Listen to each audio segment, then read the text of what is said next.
All right, awesome. Well, welcome to the stream, everyone. This is our first actual Art Bros live concept artist stream, and I'm here with Oliver and Dennis. And Dennis is actually a friend of Oliver's, and Dennis works for Atomhawk, which is an outsourcing studio in London. Correct?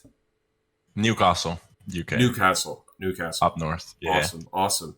Cool. So yeah, Oliver actually decided to get him on the stream, and Dennis is going to talk today about basically improving your art quickly and being a concept artist and going to school at the same time. So I'm pretty excited to hear what he has to say about that. So yeah, why don't we just hop in and do introductions and stuff like that. So Dennis, why don't you tell us a little bit about yourself? Okay, it's like a job interview. Can you start telling us a little bit about yourself? Where do I start? Well, yeah, I'm indeed working at Atomhawk, concept artist, junior. I study with Oliver at Teesside University in the UK. So we do concept art, which is pretty cool because there's not a lot of concept art focused universities out there that do it. I think this is one of the first in Europe because we're also only I think I'm in the third year of that they actually started the course. So that's pretty cool. And I'm in my third year now. When I was in my second year, I got my first internship job at a studio in the Netherlands. Maybe someone watching, it's Age of Wonders, Planetfall. Maybe some of you like that. It's very strategy heavy, so it's quite a niche market. And then I did another internship in Berlin, Germany, where I worked at a mobile game studio. I highly doubt anyone here played June's Journey, but if you did, you never know. I hope you bought all my items. It's actually crazy how much money mobile games make. I'm not sure if I can say actually, but I did an item and it made $180,000. That's just insane. So what? It was like a 2D sprite. It was a basically? deer. Yeah. What was the item? It was a deer. It was a deer. It was Must have been a really fancy deer. They loved it because you can go on they have all these Facebook fan pages because the target audience is a little bit older women, so they have quite a lot of them have Facebook accounts. Gotcha. And it's actually really nice to get the feedback that people like it. It was kind of sweet. Yeah, that's awesome. So yeah, I did that for 6 months. Didn't get to see much of the money. No, they actually paid really well, I have to say. And then I went back to school for another semester. Then I applied at Atomhawk again. This was the third time now. And as they say, the third time, I don't know, what's that saying? Third time's a charm. Third time's a charm in English. Yeah. And that worked out. It took a while as well. I had to kind of apply 3 times within applying the third time. But yeah, once I did... And after the internship, they asked if I wanted to stay on as a junior. And I've been doing that now for 4 or 5 months while also doing university full time. So, yeah, interesting. Going all right. Yeah, so I immediately want to ask you, we talked about this a little bit when I got to talk to you last week, but what made you decide to go back to school after you had already had experience? Because most people, it's they go to school just to get the job, and it's you had the job and then you went back. Was there some sort of drive to go back? Yeah. Regardless of jobs or not, I've always said to myself that I wanted to get a degree. Okay. Sure, a piece of paper doesn't matter as much in this industry because it's all pretty much portfolio based, but still a degree can help for certain bigger companies where a degree means you can get a higher pay grade. It helps if you want to get a visa to the US, and I'd like to work in the US at some point in my life. And if I ever want to switch jobs, I'm not sure, maybe I'll break my arm or I just won't enjoy this anymore in 10 years. Having a degree can help you get a job in, some generic other company or whatever. If you don't have anything to show for it, your portfolio is only applicable to concept art jobs. Yeah. So yeah, for those reasons. And people were saying when I got the internship, they also offered me a job in Berlin after that internship. And people were telling me that I was crazy for going back to uni and I would learn way more on the job, blah, blah, blah. Yeah, I don't know. So did you go directly from primary school or high school or whatever to your internship job? Or did you start at a university and then stop? I did high school in the Netherlands at the thing that I did. It was until 18. Okay. And then I did a gap year because I had really, really bad acne and I didn't want to go to another country before I had sorted that out. Okay. So I dealt with that. And then I did some job. I was a driver for an actress and I worked in a restaurant Interesting. What to actress? save up money. Just not yes, Jennifer Aniston. No, just a Dutch actress that lives Gotcha. near where I live, and she needed a driver, which is a really fun job actually. Yeah, And I then I bet. just drew. Then I just drew in my own time. I learned a lot in that gap year, and then I went to university in the UK, and I did a full year. I already applied for internships in my first year, but I mean, I was like the very, very beginner level, so none of them got back to me. But I kind of knew that. I just did it as practice to apply, and then I applied again in my second year, and that's when I got the internships halfway through. Gotcha. Gotcha. I just want to mention too, it does look like we have a couple viewers. Anybody is welcome to ask questions at any time. So just type them in the chat and we'll answer them as we kind of talk. So yeah, that's awesome. You definitely have like a different sort of route or experience than most people have. It sounds like. Yeah. Yeah, it's really interesting to me that you went back to school, but it's working out for you. So I'm happy to hear that. Because one of those big questions is always like, do I need to go to art school? And it's kind of like you did the art school in reverse. But what I do see as well is when you don't get that, like, and this is true with me also. I don't know, I don't want to speak for you guys, but in terms of where I went to school, it was like I didn't learn anything to do with concept art. Like I learned painting and drawing and stuff like that. But I kind of had to teach myself like how to format everything, how to make a portfolio, how to write a resume and, send out applications and stuff like that. And I know your guys' school is more geared towards, the entertainment industry and stuff like that. So I'd assume that they're kind of helping you guys a little bit more in that regard. Yeah, I think it's pretty good. Like some questionable stuff about. I think there should be a heavier focus on fundamentals in the stuff that they teach. But the kind of assignments we get are very similar to the kind of jobs that you would get working in a studio or freelance. So yeah, I think it prepares you pretty well for. In that regard, it prepares you well for the industry in terms of what kind of work they're asking us to do. Gotcha. Mm. Awesome. I think Oliver would agree. No? What do you think, Oliver? Is he lagging a little bit? Yeah. No, I would say I'd His brain is. I think it's some of it gets in that.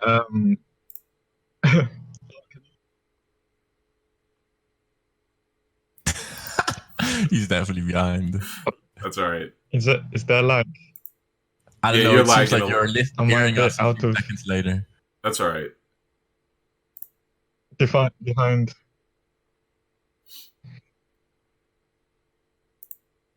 Go ahead, Oliver. No. I don't know if it's the connection or something, because yeah.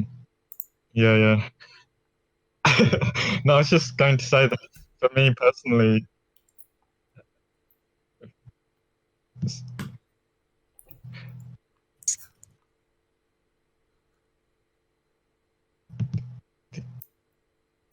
Did we lose him? oh, No, I can still see him. It's just This for me time- personally. New. sorry,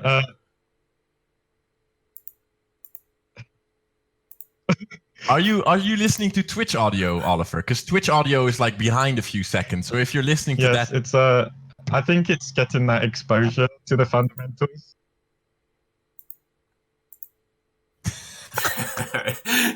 I get where he's going with this. Getting the exposure yeah. to the fundamentals.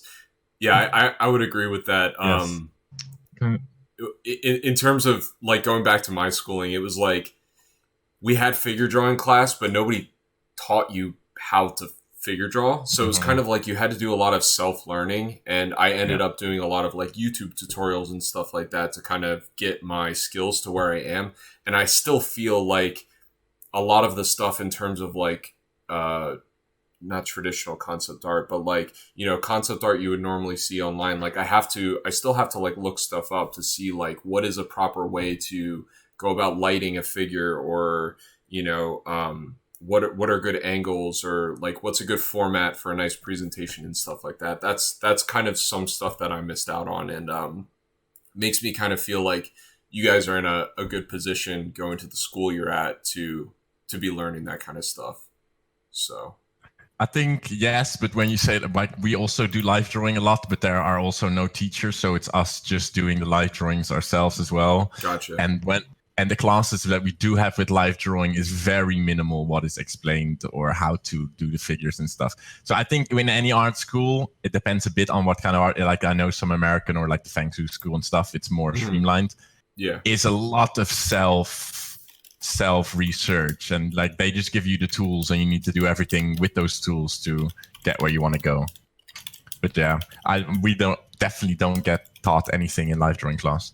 Well, not from teachers anyway. Yeah.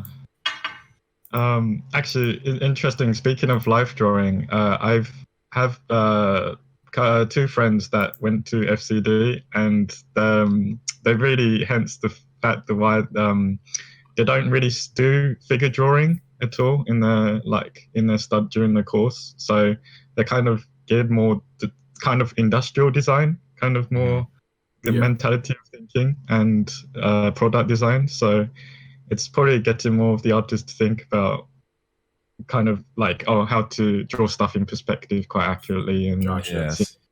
I mean, Feng mentions it in quite a lot of his videos that you don't need to learn how to draw people or faces as a pure concept artist, especially in the kind of industry he's working in. So therefore, they also teach it less. Like we do a lot more illustration-based stuff as well, but pure concept art, often you get an actor or an actress, you get the picture, you get a 3D model that you draw over, so you don't, it depends. What about when you're working on like a AAA game though, and you kind of have to design a character from scratch? Like, are they still giving you a 3D model to sort of work over, or is that an instance where you do have to like come up with faces and stuff like that?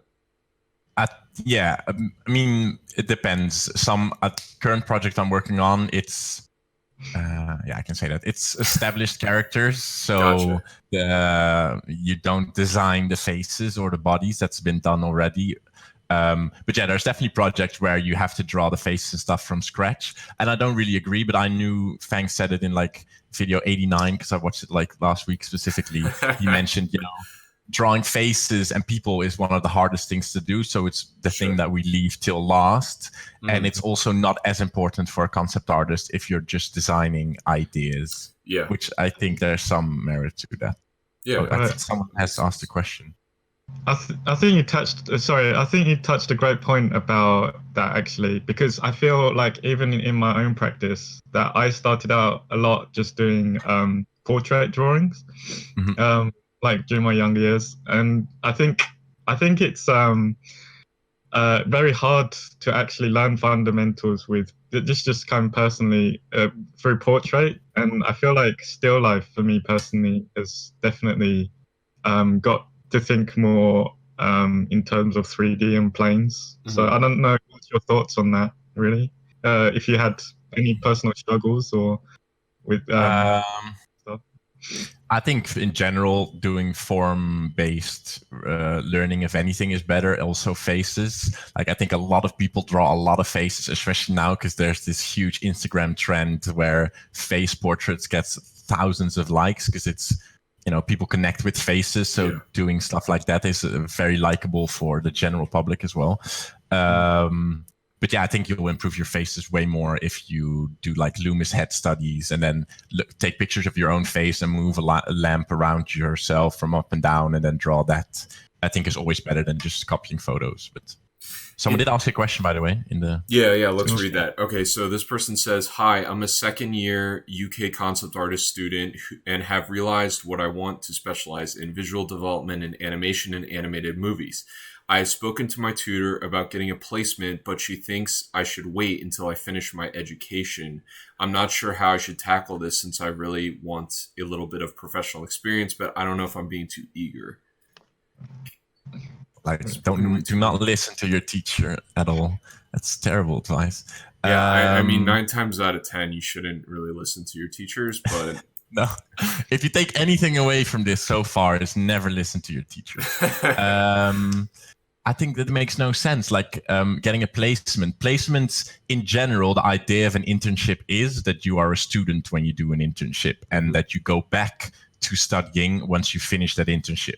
Normally, they do often hire people after internships, but they can also say like, go finish your degree and then when you're finished, we'll have a job for you. So I think waiting till you finish your education is a very, very weird advice to give someone looking for a placement, because the main idea of a placement is you do it whilst you're still studying. Like I'm not sure if you're looking for the UK only. I would advise you not. I think you need to look at least in Europe, since it doesn't matter with visa. Some companies can't even give you an internship if you're not a student still, because then it's legally not allowed. So yeah, ignore your teacher. Go apply for at least 50 companies this week. The other thing too is, like, in Dennis's case specifically, it's like a good example of you can finish your degree at any time. You know, it's like you can't always get an open opportunity at any time. If something is open, you know, and you think you can get it, then go for it, and then come back to your degree if you feel like you really want that later, or, you know, do a part-time thing if that's possible. So that would be my advice. Literally cannot think of a single valid reason why you wouldn't apply right now for internships if you want to do them. Like, I really can't think of any reason why you wouldn't do it. Yeah. Yeah. Do you have any input, Oliver? It's interesting, yeah, because I am personally going through the process of applying, and yeah, it is kind of, I think it's the fear of not feeling like good enough and getting back, and just for me, I think it's good to just see and try, because regardless I've had situations where companies will sometimes like reply back sometimes 6 months later or even a year and say, oh, would you still be interested in doing this again? So I think it's good. And the fact, if you try and tell yourself like come back to the company, they're going to remember you. Like if you like next year, and you maybe, but I think just in my personal experience, I feel like, yeah, like exactly what Dennis said. I couldn't agree more. Just apply and see. Yeah, I mean, if you can get an opportunity and make a good impression on somebody, then, you know, they're probably going to remember you, or like, you know, I always advocate for making art friends, and I feel like having an internship is a really great opportunity to make friends in the industry that can possibly hook you up in the future, or give you a recommendation, or be a reference or something like that. So yeah, for sure. Yeah, going back to the schooling thing, one thing I did want to ask as well is, like, what about painting in general? Because that was another thing that it was like, I had oil painting class and nobody taught us how to oil paint. And I feel like that's a very technical thing that you can't just like, I mean, you can kind of just mess around and figure out, but there's a certain extent of, like, if you want your art to look, you know, in a specific way, like the way the Magic the Gathering artists paint or something like that, like a little bit of tutorialization is kind of needed. And even with Photoshop painting, it's like everybody has their own style and their own brushes and stuff like that. But it is kind of good to have a teacher like run you through, like, this is a good way to block in values or whatever. So are you guys getting that at your school, or is that also like kind of self-study? Oliver can take this one. I'm quite harsh on the course, and I don't want to give a bad name to it. Well, I was gonna let you, because you've already done, Dennis. You've already done 2 years, almost. Yeah, I think to some degree we have. There are some demos from David Paget. He's a good teacher, and he's given a lot of demos which does involve some of that, blocking in values, how to approach character design, all of that. And I think definitely you need someone to show you that, because if you have to do everything from your own, like come up with everything yourself, it's way too difficult. But like stuff like YouTube and books, I think for me, going to art school, the main reason to do it is to give yourself the time and the tools to become good at art, and to surround yourself by people doing something very similar, so you can keep yourself motivated and you get deadlines and stuff like that. I don't think the main benefit is actually the teachers, because you only get, maybe 3 hours a month one-on-one actual talking time to a teacher. So yeah. Are the teachers at your school working professionals as well, or? I'm not answering this question. I plead the fifth. I don't want to. I mean, yes, Dave is our main guy. He's the leader. He works for the biggest AAA companies. He's worked on Assassin's Creed. I always say not Donkey Kong, but what's the gorilla's name? The big gorilla movie. King Kong. King Kong. He's worked on that. So yeah, he knows like a lot of stuff. But then there's also some teachers, they maybe have worked or haven't. I don't know. I don't want them watching this and me bad mouthing them. But yeah, the experience is quite varied in the teachers, in the amount of experience. Yeah. Okay, that makes sense. But I like you all. I like you all. Please don't give me bad grades. Somebody commented, they said, I went to art school in Bucharest and I had the same issue. But we did have a few themes where we needed to study an artist's work, but it could have been a lot better. Yeah. I think in general, art schools, us people that want to do concept art have this knowledge from all these YouTube videos and general comments about the fundamentals and this and that. And we have a quite specific view of what we want to be taught. But the somewhat older people that are newer to this industry, I think, are somewhat lacking behind still on this new generation of this wave of concept art people that know exactly what they want to be taught. I think it lags behind a little bit what they want to teach or how they've been taught when they were younger. Gotcha. That's interesting. Huh. Okay. And someone says, I can draw stick figures. Do you think I can make it in the art industry? Yes. That's literally all it is. It's all we do. Just stick figures up to wazoo. All right. So I have another question that's a pretty popular one, and I'm sure you've heard this a million times. Don't ask my brushes. No, not your brushes. I won't ask you that. I'll save you from that. But do you have any portfolio advice for applying to jobs? Yeah, I actually got asked this question today, like literally 2 hours ago on Instagram, where someone was like, "Oh, I saw you did an internship in Atomhawk. What should I do?" Blah, blah. I sent to that guy because he asked specifically for Atomhawk. We're an art outsourcing studio, so it's maybe different than what you would expect from a normal studio. The only advice I have, I think people worry way too much about what's in their portfolio and like I need to perfect my portfolio to the kind of job application. And that would mean that if you send 20 applications, you need 20 portfolio websites. I think it's all a bit bonkers. Yeah. Just know that if you're applying for, let's say, a AAA studio, that all that concept art is done with realistic photo bashing and your portfolio is stylized character design, they'll most likely not see a fit. But even then, if you're applying for an entry-level job and your stylized characters are really good, they might just ask, can you do an art test for us where you do some photo bashing? And they might see that you can do that. So yeah, I think don't worry. Just put your best stuff, the stuff that you think is best, and just apply to a bunch of jobs. That would be my advice. Yeah. So Dennis, actually, I wanted to ask you as well. Like, you hit a point about art tests. Yeah. Is it something that you've had it quite common, or is it kind of like the process of, yeah? I've never been asked to do one, and I also think they're a bit dodgy. I have heard a lot of people that have been asked, and then it's like they had to do a character, a card illustration, and an environment in a week, and then they didn't get the job, and you've spent 40 hours because you really want to get the best work done.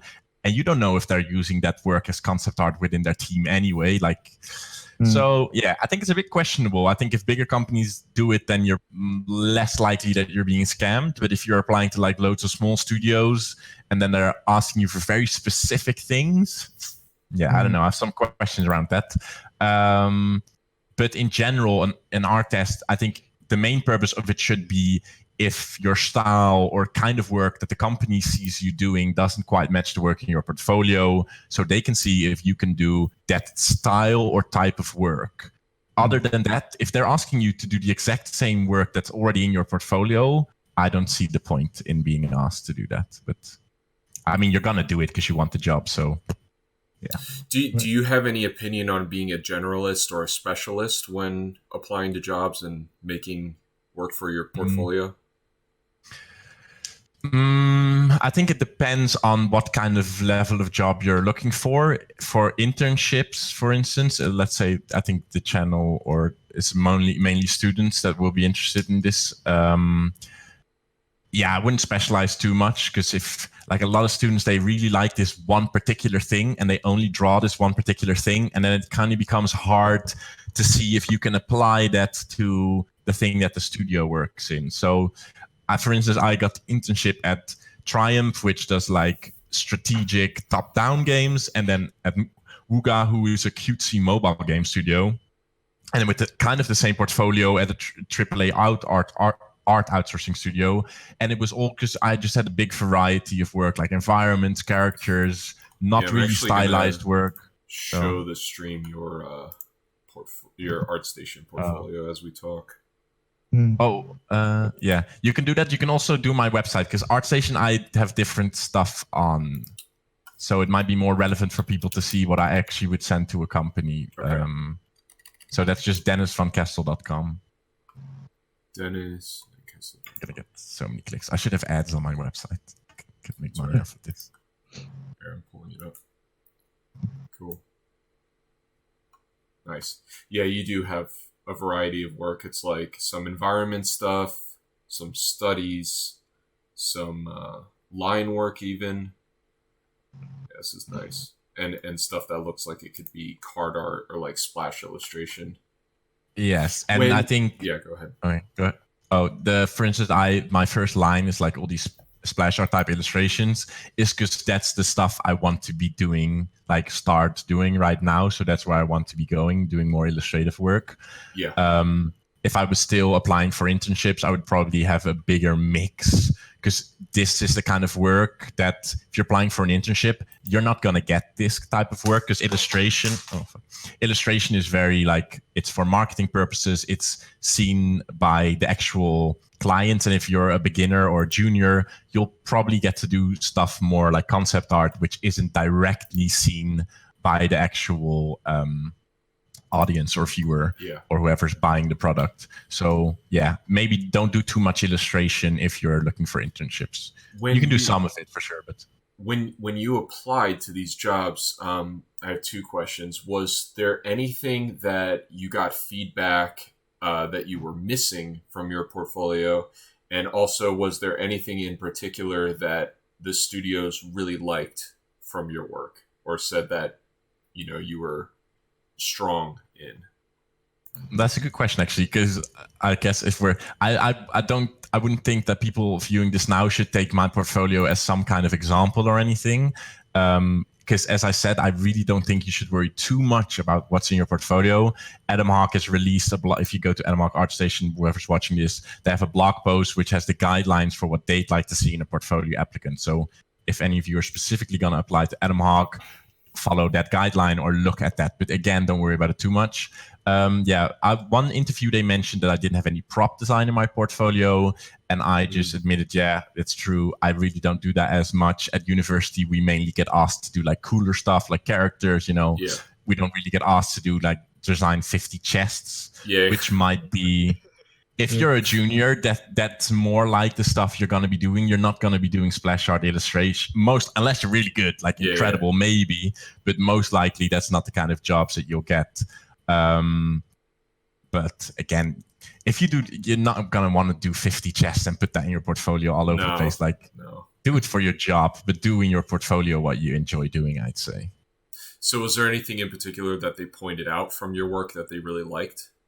Not not that I remember. They were just like, "Oh, this is garbage. This is garbage. Wait, why are we hiring you again?"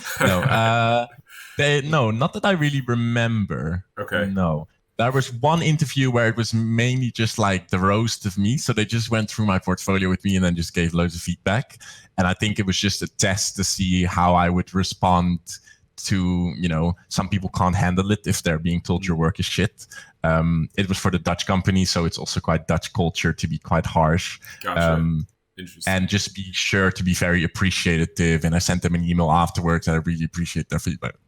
But you do what you got to do. And did any of these studios ask you for an art test? I'm sorry if we already asked you this. So. No, I have never been asked to do an art test. Okay. I mean, I would have. Honestly, I would have. If they had given me a week, I would have, slept 4 hours every night to make sure I could do the best work I could. But if you're applying, which most of us are, to a multitude of companies, it depends. Like now I'm not anymore because I like where I work. But my first internship, I literally applied to 40 or 45 companies. Of course, you tell every company that they're the favorite company you're applying to. But if they all ask me to do an art test, like there is no time for that. And I think art test, as again, I've said what I think about art tests, but I would do them. You want the job, you do it. You do what you got to do. You kind of just briefly touched on this too, in terms of like applying and, kind of schmoozing the company a little bit, telling them that they're your favorite. But do you have any other advice for your application in general, or things you should point out when you are applying? Yeah, write a cover letter. I mean, what I did is, I'm not sure I should be telling this because I'm exposing myself. Well, you don't need to. You don't need to go into detail if you don't want to. So I wrote. This is in the past, so it's fine. I wrote a general cover letter that covered things that I wanted to mention, and then I had like 2 paragraphs that I would change per company. Like I would look at the website, I would look at the kind of work they've been doing, I would mention one of their projects, something like that. Like companies know that you're probably, especially if you're a student applying to loads of companies, if you're in industry, you might, like now I would only apply to like very specific jobs. I mean, they're not going to be offended by it, but get someone to spell check it for you, ask your parents, like please don't have use Grammarly or something, don't have mistakes like that in it, because that's just childish. Other than that, nah. My CV and cover letter are very standard. I don't have cool images, no graphics. I just have text, like I'm some financial student or something. But I mean, that is good to know, though, because it does really show that your work is first and foremost in terms of what everyone's looking for. Did you put this is another question that I've never really been sure of, but when you applied, did you send your like website, or did you like actually package a PDF together of images and send that out? I always link a website. I never send a PDF. I think you can do that. I just think a website might be slightly easier, and then you can always, as Oliver mentioned as well, sometimes they look at your application 6 months later. If you've done better work in those 6 months, it means you can update your website and you have improved work until they actually get to see it. So whatever they see, if they save your website, 6 months later, 2 years later, it's going to be your latest work. PDF gets outdated quickly. So Interesting. All right, we have another comment too. I think you might have mentioned on a video on YouTube that people pretend that they already have the job they want, aka work on projects you'd make at a job. And I've been doing that for a bit, and the truth is it kind of helps with what to add to my portfolio, because you end up with so much work and it just takes the pressure off. Yeah, I definitely think that's important. If there's a company that you're really eyeing, like I do understand like not making 45 portfolios for 45 different companies, but if there's a specific style you like to work in, like look at the kind of work that the company is making and try to emulate a similar type of portfolio as to what's on their website. It's just going to make it easier for you to apply, and they're going to immediately know that you have interest in them. So I would just say, I think it's a good point, and I agree with it. I would just add as a note that because there are quite a lot of students, they love Blizzard, game, they play Overwatch, they want to get an internship at Blizzard. Like, be realistic with yourself. Like, if that's where you eventually want to get to, great. Like, do a lot of Blizzard style artwork, but also use that portfolio to apply to smaller companies. You can still use the same portfolio, because if it's good work, it doesn't matter if it's in Blizzard style or not. But don't tunnel vision too hard on one really high company, because I see a lot of students like, oh yeah, I'm going to do an internship at Blizzard, and I'm like, yeah. Like, maybe try, like, reach high, but you're gonna get a little lower. Going off that point too, one thing I normally tell people to strive for is like a sense of realism, and I feel like Blizzard is so specific in their style, it doesn't necessarily translate into all types of fantasy art, right? So if you can draw or paint, kind of more realistic looking fantasy concepts, I think even if you wanted to make a portfolio for Blizzard, you're more capable of doing that from a more realistic standpoint than just starting off like super stylized. If that makes sense. Yes, I think I agree. Yeah. Style's a big one though. Sorry, is there another thing? They just said, you don't want to aim for your dream job. You just need to get your foot in the door. Yeah, I'd say aim for your dream job, but just be aware that you're probably going to hit a little lower. Yeah. Were you going to say something, Oliver? Oh, no. It was just a style is probably something that we could touch upon as well, because I feel like it's something a lot of students feel like they have to have a style. Yes. And I feel like I just wanted to ask Dennis as well. Did you ever say to your younger years as well, like, oh, I want to just do this style and get good at this style, or did you kind of bounce around, or what would you say? I think you make a good point, because it is a thing that's very often, I see it in a lot of like interviews and stuff, like, oh, well, how do I get a style? What's my style? Like, again, all my opinions are my own, and you don't have to agree. Like, a lot of the stuff I say is not factual, but what I believe is that who gives an F about style? Like, just like, don't worry about that at all. I think you should just try to study things like probably realistically, and if you can draw anything realistically, stylizing is way easier. If you learn to stylize something, going to realism is a lot more difficult. That is a general truth. So keep that in mind. Sure, you can enjoy a style, like, for instance, if you want to work in Japan on animes, like, then draw that, because otherwise those are such specific styles that they would want to see that in your portfolio. But like, more like maybe this game studio or that game studio, all within like the Western culture, it doesn't really matter as long as you have like good work, like your style. What I like to tell people in terms of developing a style, I feel like style is how you draw when you're not looking at reference. It's just like how you would naturally draw, and it just kind of comes about the more you get better at doing your art.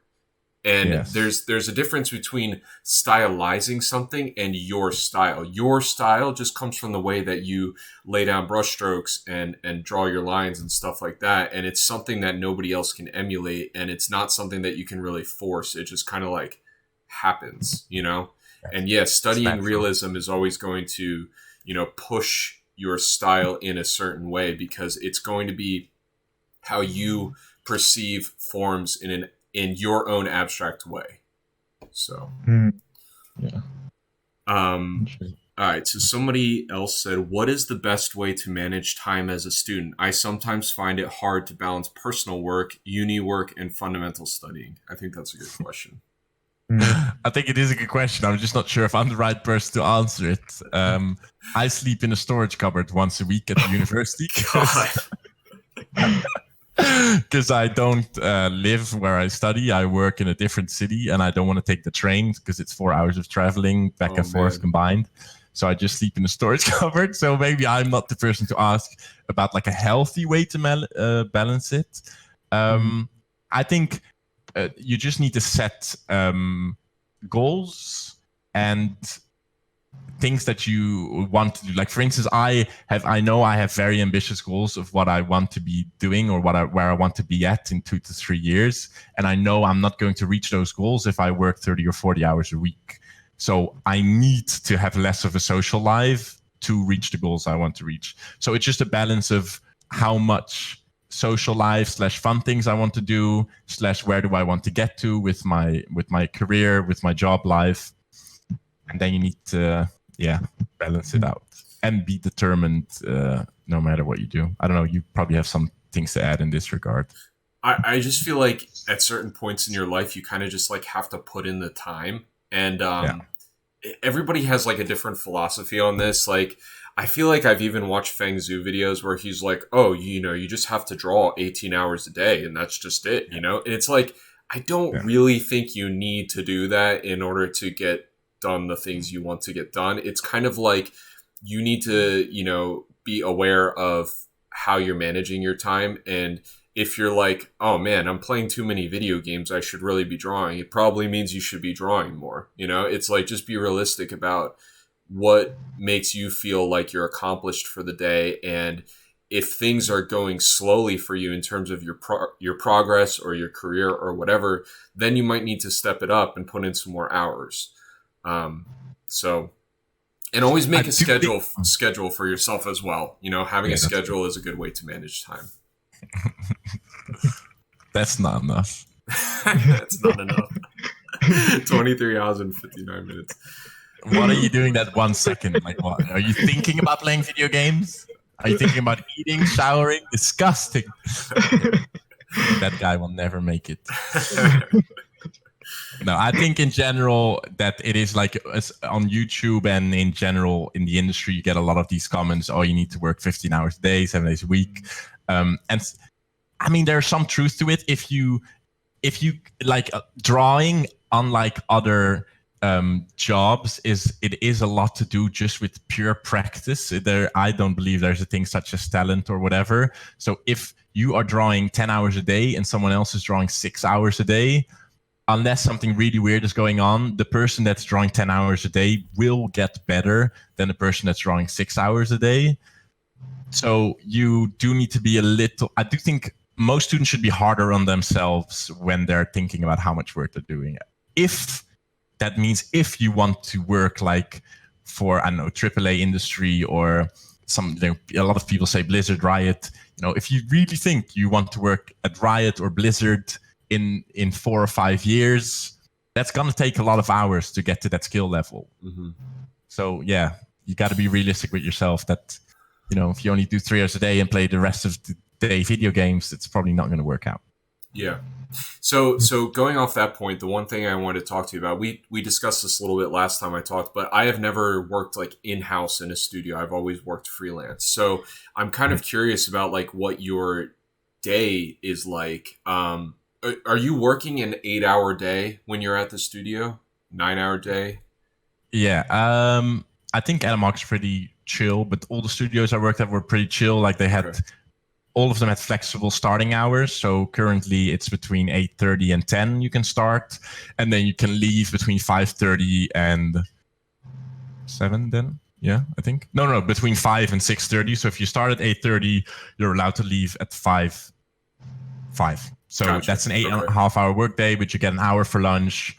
So you're drawing for 7.5 hours. That's kind of the work. So that was my other question is like, are there any times where you're doing meetings or like administrative work or anything like that? Or are you really just drawing for 7 hours out of your workday? I think here, this all depends very much on the company. Like Booga was like a big mobile game studio. There were a lot more meetings, a lot more hierarchy as well. At Atomhawk, the production side of things is really good. So there is a production team and they take care of everything related to, feedback that you need to get from the client, the kind of work that you need to be doing. So you can literally just focus on drawing that entire time. As a junior, of course. So the more senior people, principal artists, they are constantly in meetings, calls with clients. They fly to other countries to speak, blah, blah, blah. So yeah, it depends on what level you are. The higher level, the less you're drawing, the more you're doing. Gotcha. Others. That makes sense. Interesting. Cool. All right, More questions. I'm a little bit out of questions. Oliver, do you have anything you want to discuss or ask or? Sure. Let's do a Just photo bashing rant. Yeah, let's do that. Let's do okay, that. it's an interesting one. Yeah. No, Yes. So how do that was a joke. how did I want to hear it. Okay. Yeah, let's do it then. Yeah, Okay. I So think it's educational. yeah. We can clip this Again. out and make it its own video. Yes. Oh God, that would get many clicks. I'll just make it very out there. Like again, my opinion is my own, and this is not necessarily 100% factual, but yeah, I just think you shouldn't photo bash pretty much. If you're a student, then I did a talk at the university at Teesside a few weeks ago, and I prepared like some things that I think I got work sent in from a lot of the students, and a very common thing was this over reliance on photo bashing to create details and finished looking pieces to hide fundamental knowledge that's lacking. So if you're photo bashing, be mindful of the reason why you're doing it. Is it because you can't do what the photo is doing for you? Which I think a lot of the times that is the case. Or are you really just using it to speed up something that you could also do manually? But if you're putting textures on something and you don't know how to draw those textures or render those materials by hand, then I don't think you should be using the photos yet at all. And yeah, in general, I just think photo bashing is it's not helping. The students that are submitting these photo bash works that are hiding the fundamentals, do they look good, or they still not look right? I think in some cases it will look better than if they hand painted it completely. Sure. But it clearly shows a lack of understanding of structure underneath the photos. So when you use photos, a lot of they will be taken with different camera lenses, lighting will be different, perspective will be different. If you don't understand perspective in the correct structure underneath, you can always tell the lighting doesn't feel natural in the photo bash pieces because they're not applying the lighting correctly. The perspective of the underlying forms doesn't apply correctly to the photo textures. Like photo texturing just complicates things a lot. So if you're still learning, just stay away from photo bashing. Just draw things by hand. To play a little bit of devil's advocate at the same time, though. Yes, go ahead. How would you go about learning how to photo bash? Because I feel like that in itself is also a skill. I know there's a lot of tutorials online, but like, is that something that your teachers suggest or run you through tutorials, or do they mostly focus on kind of like fundamental type stuff? No, they focus way too much on the photo bash type stuff, in my opinion. Again, we already get taught, like, people genuinely, some students, they don't know 2-point perspective. Like, they cannot do that. They just don't understand how it works with vanishing points. And they are then photo bashing like crazy some character design. And it's just a mess. Like, it doesn't follow any type of function or form. I don't really think photo bashing is a skill. I personally think it's more of a technique that if you have fundamental drawing skills, you can learn this technique and then you can apply it in and of itself. If you don't know basic fundamentals, like, you can have and know as much about photo bashing, you can know all the layer modes from memory, how they react with different photos and textures and qualities. If you don't have underlying fundamental knowledge, it's always going to look like a mess. Gotcha. Sorry, I'm just adjusting the... Sorry, I just want to reiterate to everyone, this is our first live stream.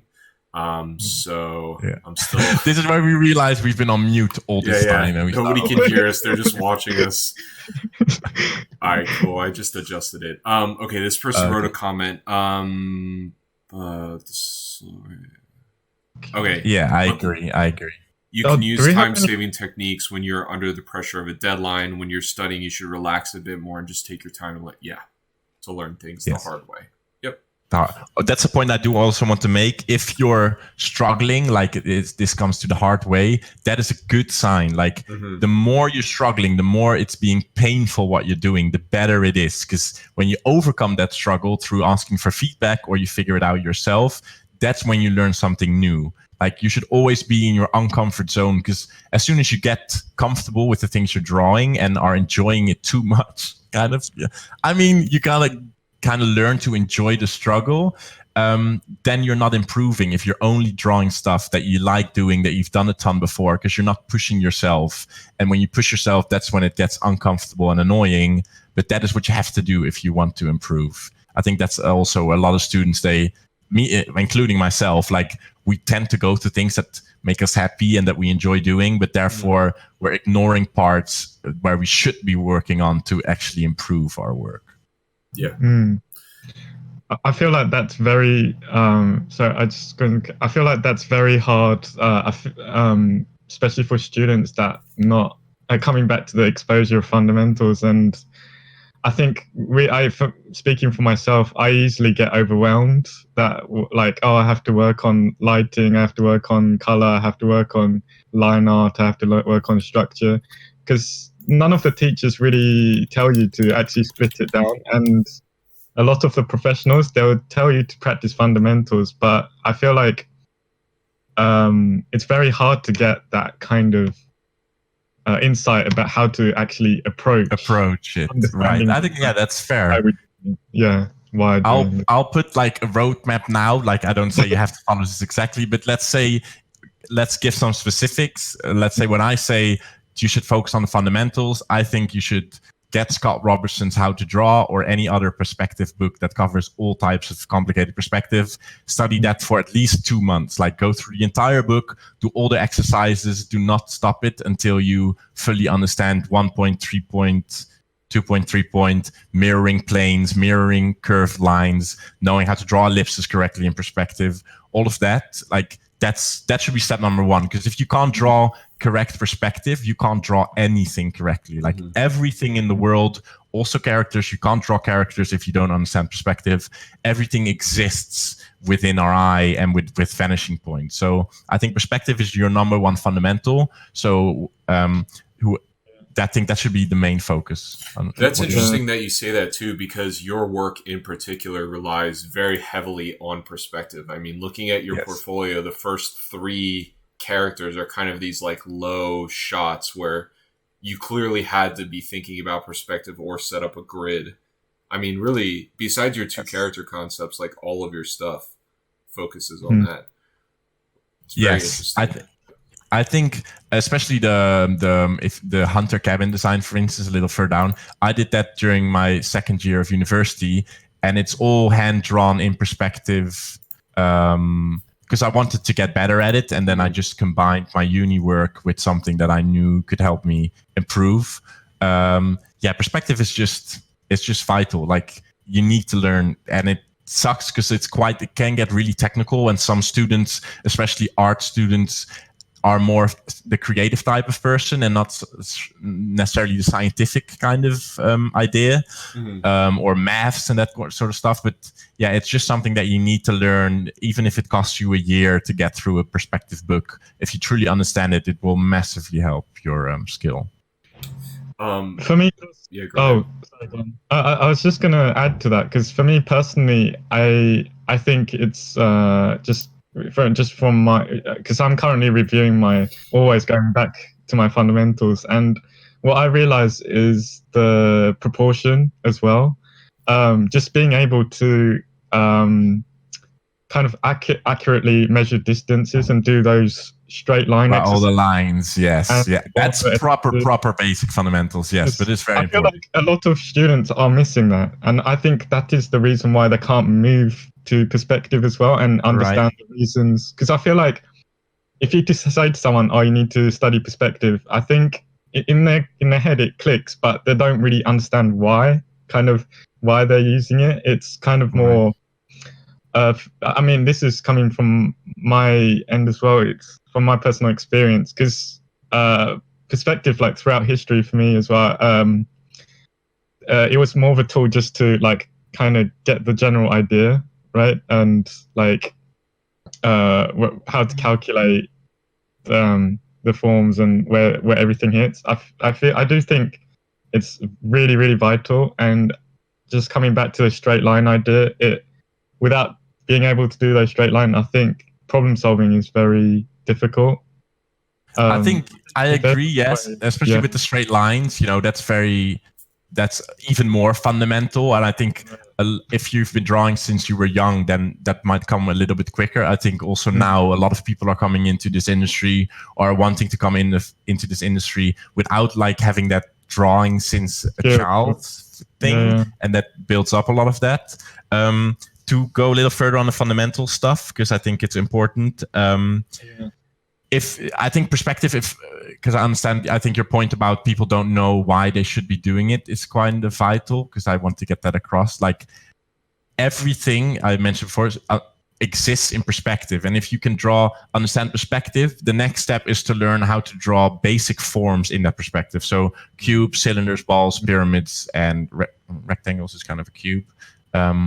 Anyway, those basic shapes, if you can draw those in any perspective, you can therefore draw anything in the world correctly in perspective. If you can draw 6 basic shapes in perspective, you can draw anything in the world correctly. I think that is super important for people to understand, because once you have mastered that, or you can't really master it, you just get better and better at it as you do it more. You can then learn how to light those 6 basic objects. And when you know how to light those 6 basic objects in any sort of lighting condition, in any sort of perspective, then you can draw anything realistically in any sort of perspective. And then there's more of design and stuff like that. But that's where the real fundamentals for me are the most important. Knowing perspective, knowing how to draw basic forms in perspective, and knowing how to light those basic forms in perspective. And then I think you can go on and do character design and environment design and go crazy. But you need to learn that first. Right. Yeah. And it's a lot more fun once you do kind of get that concept in the head. Yes, it becomes less strange. Right. Yes. Yeah. Drawing just becomes a lot more automatic, because you can... you are seeing the underlying forms of stuff, so you don't have to constantly be thinking like, did I draw this correctly? Does this look like it looks right to me? And then you flip the canvas and it looks horrendous. Like a lot of people have that issue, and the reason that is happening is because the underlying structure is not correct. If that was correct, it doesn't matter if you flip it upside down, left, right, or however you want to flip it. It is correct, therefore it looks correct. So I think, yes, like perspective is very important, because everything in the world, everything that you will ever draw exists in it. Let's hope that is now, that came across to everyone watching. If you don't know your perspective, go and study it now. Yeah, I think that's very important too. We have a couple comments. I have issues with perspective, so I went to a tutor who teaches students for architecture, the architecture exam, because in their way of drawing, perspective is what they do. It's interesting. Yeah, like going kind of outside the box a little bit and finding resources that can help you. That's not necessarily like however everybody else goes about doing stuff. I wanted to do character concept. Yes, I'm aware I'm one of those people, and I've started learning ZBrush. It's a side step and it's a different gig, but it's also focused me to study anatomy in a way that 2D never did. Yeah, I have something to say about 3D as well, but I'd like to hear what your thoughts are in terms of implementing 3D and learning 3D, and if you use that at all in your work. So I am a bit of a tradition. I'm not a huge fan of 3D, even though I know the value of it is crazy. It's just good that I don't enjoy doing it as much, but 3D is massively important, and it's only getting bigger and bigger. So I do think kind of you need to start learning. If you want to be a concept artist 4 years from now, you're going to have at least basic knowledge of programs like Maya and ZBrush, stuff like that. I think the point that it's being made about studying anatomy because of doing 3D is good. And the reason it's pushing you to learn more about anatomy when you're doing it in 3D is because you're needing to understand the 3-dimensional form of something instead of like a 2D icon of whatever it is you're drawing. So I recommend using, if you're studying it, like I use this a lot. It's called human.biodigital.com. I'm not sure. Maybe you can put a link in like the YouTube video or whatever when this is up. That's a medical website, and it has 3D models of the complete skeletal muscular structure of the human body. And you can click on and off individual muscles and individual bones. I think anatomy is another fundamental. Again, I want to do character concept. Brush. First time you never did. Yeah, I think because you need a better understanding of it. That's why 3D is pushing you even more, because you need to know how it looks correctly from all sides, in all angles. But I think if you're doing 2D concept art, you also need to know it in that same way. It's just that when you're doing it in 3D, your lack of knowledge is coming more to the forefront, and it's harder to hide it than when you're doing 2D concepts. Yeah. I'm kind of similar in that I don't necessarily enjoy doing the 3D stuff too much. It's kind of like, even with architectural stuff, I'd rather just set up a perspective grid and try to draw it. But in terms of figurative stuff, where it sort of helped me is I sometimes use DAZ 3D to kind of set up models and light them. And for me, like I was one of those people that never inherently understood lighting. I kind of had to like scientifically see like, okay, if the light is here and it's this far away and it's shining in this direction, it's casting these shadows and stuff like that. And being able to set that up yourself and see it in real time. I mean, you could technically do it with a maquette and like a light in your room, but having the model to be able to like spin around and like turn and stuff like that really helped me understand like why light hits things a certain way and like where it bounces and stuff like that. So, but yeah, I think that's a great point. Yeah, I don't generally incorporate it into my art too much. I think 3D is just crazy valuable, and a lot of us also, again, because I think we're creative people, 3D is a bit more technical and a little less artistic in a way. I quite like using VR for 3D. I don't have a headset myself, but I did it before, and that feels a lot more artistic because it removes some of the technical aspects of doing 3D modeling. But yeah, if you enjoy it, please do it a lot, because it will be a lot easier to find a job if you have good 3D skills. Yeah, I mean, this person is saying they enjoy it more than 2D at the moment. I mean, maybe it's just gonna become your thing. You never really know until you kind of try it. I mean, I did enjoy it when I was kind of learning it in college, but I think I enjoy 2D a little bit more. That's why I was stuck with that. Yeah. So I mean, in the end, the point also of this industry is that you've chosen to want to do what you enjoy doing. So if you're enjoying 3D more than 2D, then go and do 3D. It's better job wise than it is 2D. So, but at the same time, I feel like the 3 studios you've worked in, you've pretty much solely been using your 2D skills to do the work that the studio needed of you. So yes, I think there's always going to be opportunity for strictly 2D artists. Yeah, I hope so. Otherwise, I'm going to be out of a job soon. I think so. There will always be, yes, but it can become larger and smaller, and then you need to become better to still be able to fill those roles.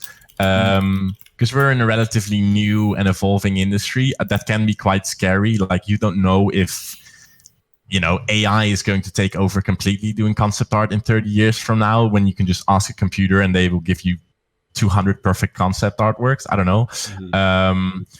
But yeah, I think it just do what you want, what you like to do. If you really like doing 2D, just do 2D. You will get a job if you work hard enough, and you will get a job in 3D if you work hard enough. So don't let that decide for you. Yeah. So, I think for me, my view is I think you should just give both a try, because I feel like 3D should be used more as a tool to actually help with your 2D work as well. That can help, because I feel like when you're kind of switching back and forth between the 2D and the 3D aspect, you can kind of, for some people, especially for me, I think it helps visualize.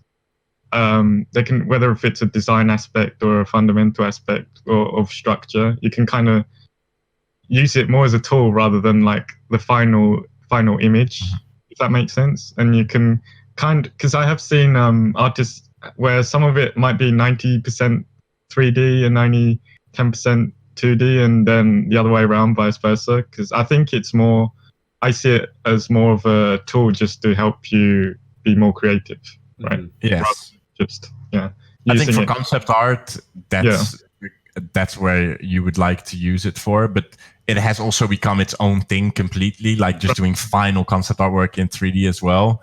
It just depends, I guess, how much you like it, how you want to use it. I also use DAZ now and then for characters. If there's loads of characters, it's way easier to do like quick lighting setups and compositional setups if you have complicated 3D scenes or just complicated it is. Yeah, because I think it's more. I think I see it more of a quick problem solving, even when you're kind of in post production. Because I have some like friends in film as well that kind of need to use the 3D to quickly they kind of bounce between 2D and 3D back and forth. So if the like lighting artists, for example, have to solve a problem for the like a certain shot, they would get the painters back in and quickly paint over that lighting scenario. Yes. So I think it's useful. I think you don't like for concept art, it's useful just to get the fundamentals of 3D as well. So it's both, yeah.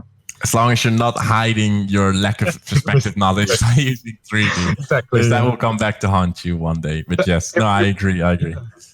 No, it really will, because I think that's where 3D artists should actually learn a lot from 2D artists as well. And 2D artists learn from kind of 3D artists. So you're just more valuable in the pipeline. Because I think the pipeline is where lots kind of missing as well. Sarah mentioned it's hard to narrow down and specialize when it's all really exciting. Yeah, I mean that means you're in the right place if it's all really exciting. Then don't narrow down and do it all. You have 1 second a day again for sleep, so yeah, right. I think you'll eventually find something that kind of speaks to you a little bit more than the rest. Though. Yes.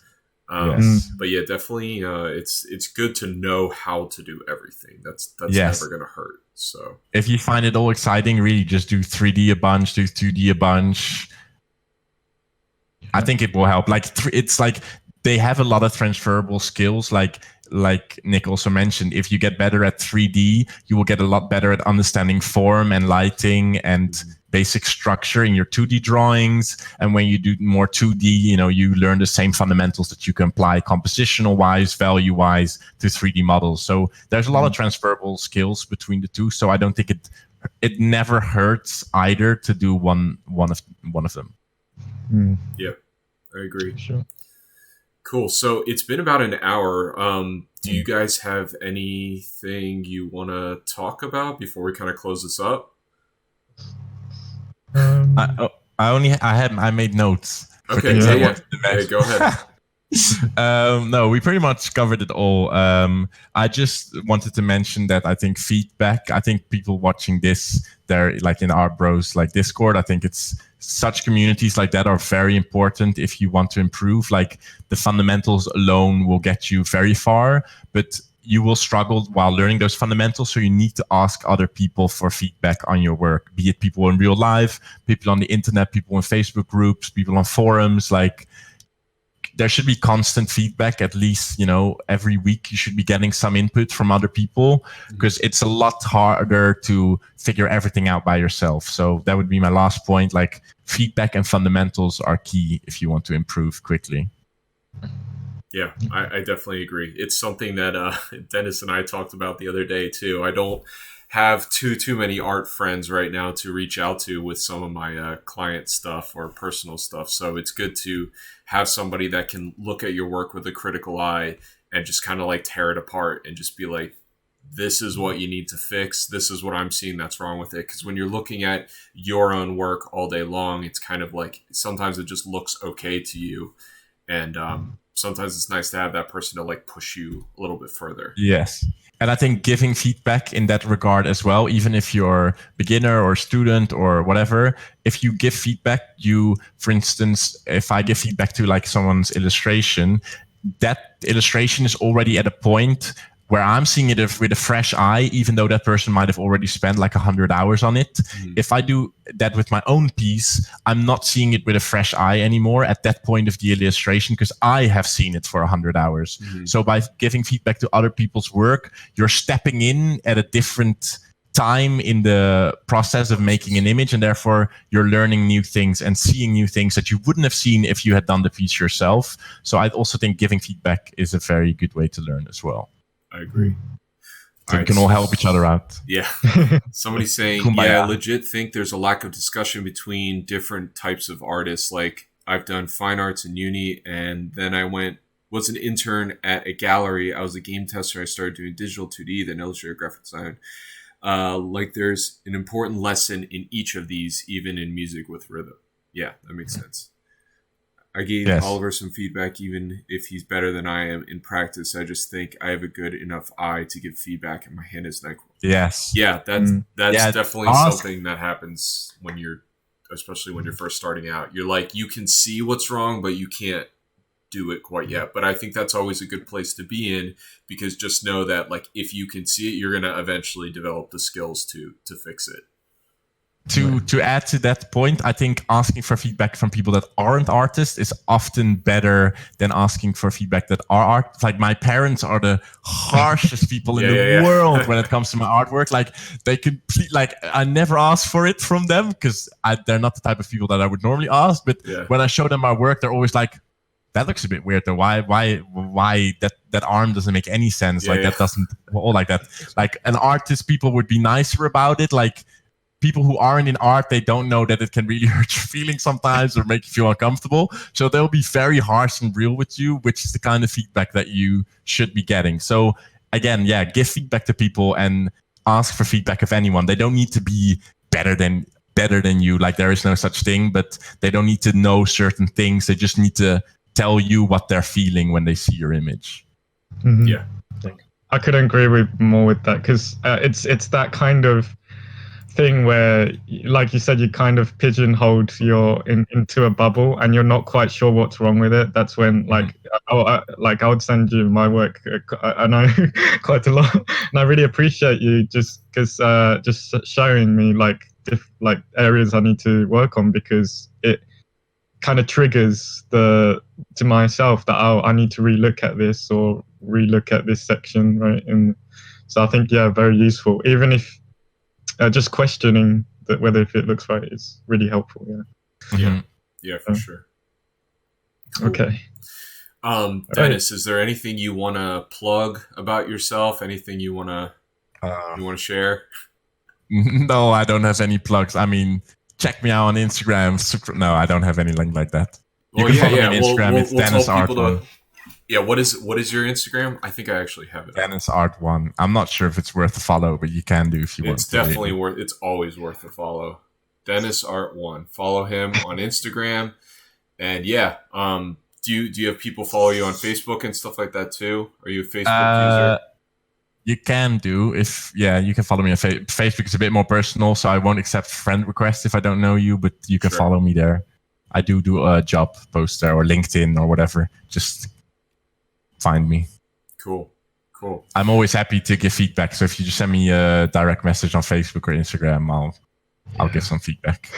I feel like in next 1 week you're just gonna get flooded with too many messages. I mean, I already get a lot of them, honestly. Because I always say I'm happy to give feedback. If it gets too much, I will just. I mean, if you don't get a reply, you don't get a reply. But I tend to. I'm happy to give everyone some feedback if they ask for it, because I know how important it is, and I asked people and they gave it to me, and I still ask people and they give it to me. So I think it's important. If you ask, you should also give. So cool. So, Oliver, you have any closing thoughts? No, I think that's everything for me. Awesome. But, just awesome. No, thanks again, Dennis, as well. Yeah. Thanks for having me. It was fun. Thank you for your time. This has been really insightful, and I think a lot of people will learn from it. This person's going to post on Discord, so we can talk to them on there. But anybody that isn't in the Art Bros Discord yet, please join. I'll put the link down below in the YouTube video. And until next time, thank you everybody like and subscribe. Like and subscribe. Thank you everybody for joining, and we'll talk to you later. See ya. See ya. Bye.